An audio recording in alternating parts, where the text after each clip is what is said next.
नमस्कार, मैं हूं प्रशांत भारद्वाज और आप देख रहे हैं न्यूज रूम पोस्ट। जासूसी, फोन टैपिंग या कह लीजिए फोन हैकिंग, ये ऐसे मुद्दे हैं जिन पर कई बार सरकारें भी गिर चुकी हैं देश में। 1991 में राजीव गांधी की जासूसी कराने के आरोप कांग्रेस ने चंद्रशेखर सरकार पर लगाए थे और उस वक्त सरकार गिर गई थी। लेकिन ज्यादा पीछे क्यों जाना, अभी हाल फिलहाल ही का मामला देख लीजिए। पेगासस जासूसी कांड तो आप सभी को याद होगा। मोदी सरकार पर तब विपक्षी नेताओं की जासूसी के आरोप लगे। अब पूर्ण बहुमत है तो सरकार तो नहीं गिरी, लेकिन पेगासस की गूंज बहुत दूर तक सुनाई दी थी। अब एक बार फिर जासूसी का जो ये जिन्न है, ये अपनी बोतल से बाहर आया है और इस बार वजह है एप्पल का एक मैसेज। जी हाँ, देश के प्रमुख विपक्षी दलों के नेताओं के फोन पर एक मैसेज आया कि स्टेट स्पॉन्सर्स आपके फोन को हैक करने की कोशिश कर रहे हैं। वहीं शिवसेना उद्धव गुट की सांसद प्रियंका चतुर्वेदी, तृणमूल कांग्रेस की महुआ मोइत्रा, आम आदमी पार्टी के राघव चड्ढा, कांग्रेस के शशि थरूर और उनकी पार्टी के मीडिया और प्रचार विभाग के प्रमुख पवन खेड़ा ने भी सोशल मीडिया प्लेटफॉर्म एक्स पर एप्पल का ये जो मैसेज था इसका स्क्रीनशॉट शेयर किया था, स्क्रीनशॉट इसका। वहीं मार्क्सवादी कम्युनिस्ट पार्टी के सूत्रों ने यह बताया कि पार्टी महासचिव सीताराम येचुरी को भी कुछ ऐसा ही मैसेज मिला। विपक्षी नेताओं के इस खुलासे के बाद राहुल गांधी आज प्रेस कॉन्फ्रेंस करने आए और केंद्र सरकार पर उन्होंने जमकर निशाना साधा।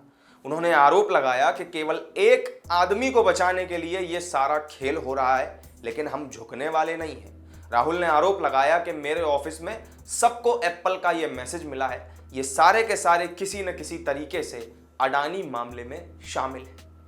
फोन हैकिंग का यह मामला जैसे ही गरमाया, तुरंत एप्पल की तरफ से स्पष्टीकरण भी दिया गया। एप्पल कंपनी ने कहा कि वो खतरे को लेकर चेतावनी की प्रक्रिया के बारे में नहीं बता सकता, क्योंकि इससे स्टेट स्पॉन्सर्स अटैकर्स जो हैं वो सचेत हो जाएंगे, फिर उनकी हरकतों को पकड़ पाना मुश्किल हो जाएगा। एप्पल ने कहा कि स्टेट स्पॉन्सर अटैकर ठीक ठाक पैसे पाते हैं और वो काफ़ी एक्सपर्ट भी होते हैं।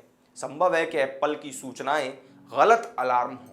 एप्पल ने यह बिल्कुल साफ कर दिया कि वो खतरे की सूचनाओं के लिए किसी देश की सरकार को जिम्मेदार नहीं ठहराती है।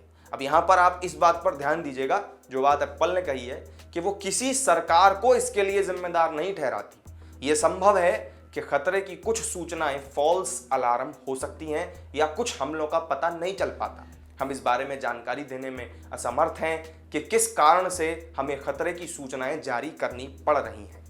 विपक्ष ने जासूसी के आरोप लगाए तो फिर सरकार ने भी पलटवार किया। सरकार क्यों पीछे रहती। केंद्रीय आईटी मंत्री अश्विनी वैष्णव आए और उन्होंने कहा कि सरकार इस मुद्दे पर बहुत गंभीर है और इसकी जांच करके तह तक भी जाएगी। इस दौरान उन्होंने विपक्ष पर भी जमकर निशाना साधा। अभी कुछ ऑनरेबल एमपीज और कुछ कई अन्य सिटीजन्स ने जो मुद्दा उठाया है कि उनके पास एप्पल से एक अलर्ट आया है, उसके बारे में मैं आपको क्लियरली कहना चाहता हूं कि सरकार इस मुद्दे पर बहुत कंसर्न्ड है और इस मुद्दे के तह तक जाएंगे। हमने इसमें इन्वेस्टिगेशन ऑर्डर कर दिया है ऑलरेडी और इन्वेस्टिगेशन करके तह तक जाएंगे। मैं साथियों आपके सामने एक और विषय रखना चाहूँगा। इस देश में कुछ हमारे कंपल्सिव क्रिटिक्स हैं जिनको आदत लग गई है कोई भी मुद्दा हो, जब नींद खुले तब उठ के क्रिटिसाइज करो। ये लोग देश की उन्नति को, देश की प्रगति को देख नहीं सकते, पचा नहीं सकते, क्योंकि इनके परिवार ने जब देश पे राज किया तब उन्होंने केवल और केवल एक ही लक्ष्य के साथ काम किया कि कैसे अपने परिवार का पेट भरे, कैसे अपने परिवार का पोषण करे। देश की चिंता इन्हें बिल्कुल नहीं थी। ये ऐसे लोग हैं जो आज एप्पल ने एडवाइजरी जारी की है, 150 देशों में इन्होंने एडवाइजरी जारी की है, 150 देशों में एडवाइजरी जारी की है। एप्पल ने 150 देशों में भेजे गए अपने इस मैसेज अलर्ट में कुछ खामियों को खुद भी स्वीकारा है और यह बड़ी बात है। लेकिन वहीं सरकार भी कह रही है कि उन्होंने भी इस मामले में जांच करने की बात जो है वो कह दी है। लेकिन फिर भी विपक्ष इस मुद्दे को सरकार के खिलाफ आगामी चुनावों को देखते हुए पेगासस की तर्ज पर ही भुनाने की कोशिश कर रहा है। फिर सवाल बीजेपी भी पूछ रही है कि अगर आपको ज्यादा शक है या कोई आप किसी तरह की शंका है तो फिर आप जाइए, एफआईआर दर्ज कराइए या सुप्रीम कोर्ट जाइए। दूध का दूध और पानी का पानी अपने आप हो जाएगा। तो इस वीडियो में अभी के लिए तो मेरे साथ फिलहाल इतना ही।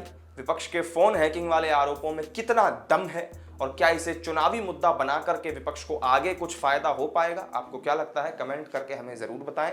वीडियो पसंद आई हो तो लाइक और शेयर कर दें और चैनल को सब्सक्राइब करना ना भूलें। फिर मिलेंगे एक नई वीडियो में नई जानकारी के साथ। तब तक के लिए दीजिए इजाजत। नमस्कार।